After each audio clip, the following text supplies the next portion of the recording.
There appears to be growing panic and growing confusion about Trump's mental acuity and if he is fit to lead. And it is finally touching the White House. Now, for a lot of us, we've known or questioned Donald Trump's ability to lead for years, his mental acuity for years, maybe just his general IQ for years. But those concerns were consistently just brushed off, especially from, the MAGA crowd or the White House themselves, if Donald Trump was in office, / the campaign. But now all of a sudden, it seems like the White House is starting to get a little bit uncomfortable because we got news today. The White House has purged all of the transcripts of Trump's remarks from their website. Now, normally when a president speaks, the White House will give a transcript to the media and release a public transcript about what they said. This has happened forever, but all of a sudden, all of Trump's public transcripts have been wiped except one, which was at his inauguration. There's also other media that's missing. It's very confusing, and this article gives a really good deep dive into it. Now, before we get into this article, I want to show you what happened at the White House today. You want to talk about why people are questioning his mental acuity. Again, people who may not have paid as much attention to politics, because in my opinion, every time you watch this guy, you literally can't understand, what he's saying. But let's take a look at this video from the White House today and tell me what Donald Trump's talking about. This is insane. They're able to do that. When you say that Walmart should eat the cost of the tariffs, is that an acknowledgement that it is U.S. companies that bear the brunt of tariffs, not foreign countries? Sometimes the country will eat it, sometimes Walmart will eat it, and sometimes there'll be something to pay, something extra. I've always been a fan, and I've always believed, and if you look, take a look at what I did 4 years ago. We had the greatest economy, and we had no inflation. Remember that. We had no inflation. And yet we had hundreds of billions of dollars of tariffs that I put on China, yet we had no inflation, we had no big cost differential. Oftentimes, and I don't like it when a department store, because they'll do a lot of business, but they announce record profits and everything else. They have to take out some of their profits. They'll make a little bit less money. So, okay. A couple of things here. Donald Trump sent out a post essentially telling Walmart, Walmart announced they're probably going to have to raise some prices because of tariffs. Trump essentially said, don't do that. You need to eat the price. You need to eat the cost of the tariffs, which, by the way, just zooming out even further, the party of small government is okay with the president of the United States, aka the government, pressuring private businesses, telling them what they should and shouldn't be doing based on his own, political needs, which that's like the spitting opposite of small government. This is, the government being abusive, trying to essentially threaten business to do what he wants, or he will, come after them. But furthermore, what is he talking about here? She says, well, if you're saying that, Walmart needs to eat the price of tariffs, you're admitting that tariffs are paid for by businesses and U.S. consumers, because he's consistently or semi-consistently tried to hold this standpoint that tariffs are paid for by foreign countries, which is just a lie. That's like the Econ 101, not how tariffs work. And he's like, well, no, sometimes Walmart pays it, sometimes the foreign country pays it. That doesn't even make any sense. In the last 30 seconds of this clip, I don't even understand what he's talking about. I've said it a million times. Joe Biden runs laps around this guy. I get it. Joe Biden is old, but I cannot understand anything Donald Trump is saying. Quickly, I'll go to the second clip because this one is even more insane. Again, today from the White House, you wonder why people are questioning his mental acuity. Mr. President, you are a deal maker, deal breaker. What are you hoping to achieve with a 50% tariffs on the? Well, I think this is there is no tariff, because what they'll do is they'll send their companies into the U.S. and build their plant. We have, I guess, over $12 trillion practically committed. You look at other presidents; they haven't had $1 trillion for a year, for 2 years, for 3 years. We have numbers. Nobody's ever seen numbers like we have. And if they build their plant here, then they have no tariff at all. Are you looking for a deal in 9 days? Will you be able to do that, sir? I'm not looking for a deal. I mean, we've set the deal. It's at 50%.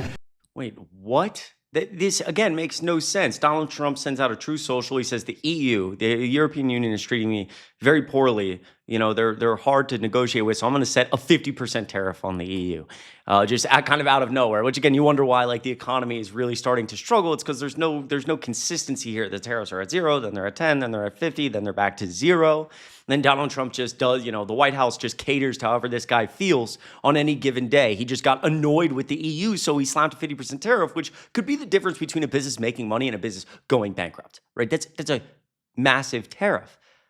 But they asked Donald Trump, like, what are you trying to achieve here? And he's like, well, they're gonna come and build factories here. And she said, okay, so you're looking for like a deal, like a 0 for 0 tariff deal, which Trump consistently says he's looking for. He wants to, basically put these tariffs on to pressure maybe another country to act differently toward the United States, and he'll take the tariff off.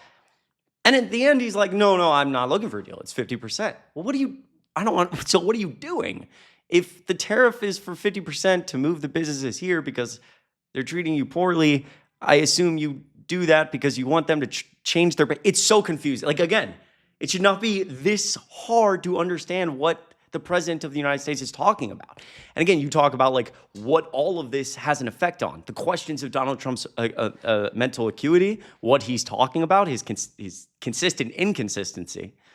This was from today. Stocks slide on deficit and tariff concerns. Wall Street had its worst week since early April after President Trump said he would impose steep tariffs on EU goods and targeted Apple with a tax on foreign-made iPhones. So again, just consistently changing your mind, doing however you feel, saying very confusing things to the media. Like, we're in a really bad place in terms of like our economic outlook. Most Americans feeling very uncertain about what to do.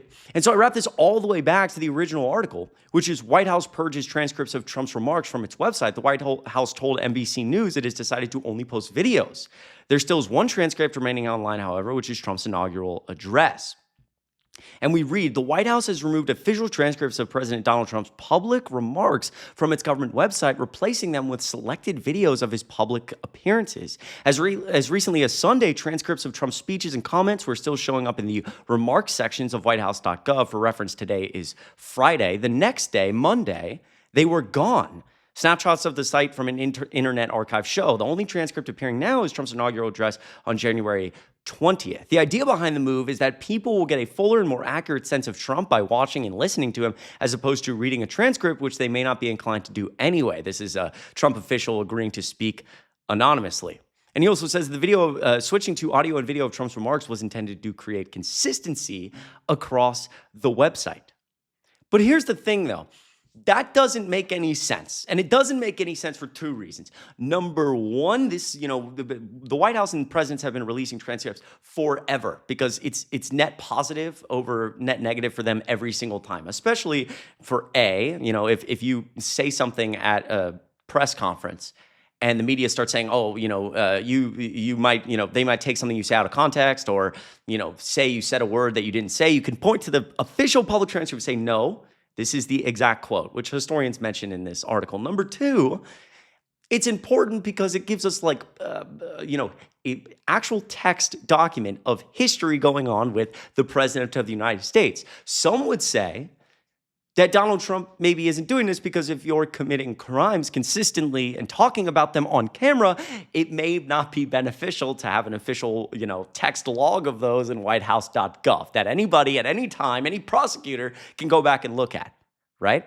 But it also doesn't make sense because J.D. Vance's office continues to make public transcripts of his remarks, sending them out to the media. Since last month, Vance's office has shared 8 transcripts with reporters, including his comments with the Italian prime minister, a speech he gave about manufacturing, a speech on the war in Russia. And asked why Vance is putting out official transcripts, but Trump is not, Vance's office declined to comment. So again, that's the other reason it doesn't make sense is if you're trying to create consistency with the White House on this new audio and video BS, then Vance would be doing it too, but he's not, right? And again, the reason they are doing this is because the questions are starting to mount about Donald Trump's mental acuity and mental fitness. When you read those transcripts, which I challenge you to go find past transcripts if you can, I guess a lot of them have now been scrubbed. If you read it, it's mind-boggling. You think he makes no sense on camera, but holy shit, if I may. If you read Donald Trump's transcript, it's so mind-numbing. I'm not even going to lie. So this article goes on to say, historians and former White House officials denounced the move to do away with public transcripts that have long served as a definitive record of what the president says in public. And again, this article goes on, I'll leave a link in the description for it, to talk, historians reference why it's important to have, documentation of this. One historian mentions something very interesting, which is that, foreign leaders will actually take these transcripts and use them all the time to be able to translate the president's speech into their language, which is really important, which I guess just doesn't exist now because there is no transcripts. And you scroll all the way down, and we also learn that it's not just the transcripts, right? There are other videos of Donald Trump that are just gone.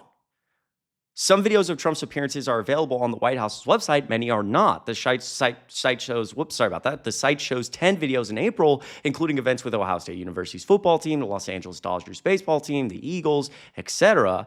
Not shown are videos of more than 24 events Trump participated in last month. Among them is the Oval Office meeting with El Salvadorian President Bukele, which I think we all vividly remember. We were pretty intensely in that moment, I think, embarrassed, if I may say, to be Americans with Donald Trump's comments and how he was, talking to President Bukele, right? It was just absurdity in that, and them essentially bouncing back and forth together to spit on the judicial system.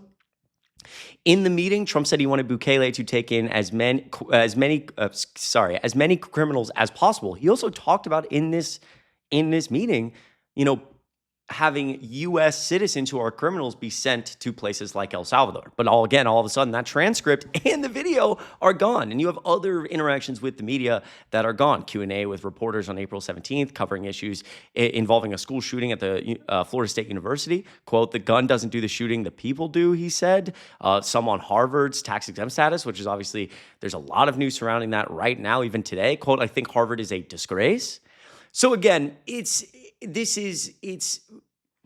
my hope is that the White House is finally starting to panic a little bit. People around Trump are finally starting to say, okay, it's becoming problematic, right? We're going to have to do something about this, whether it's, removing transcripts or whatever, and they're going to try to save face and say, just don't look over here. Don't look at the fact that Trump literally cannot speak.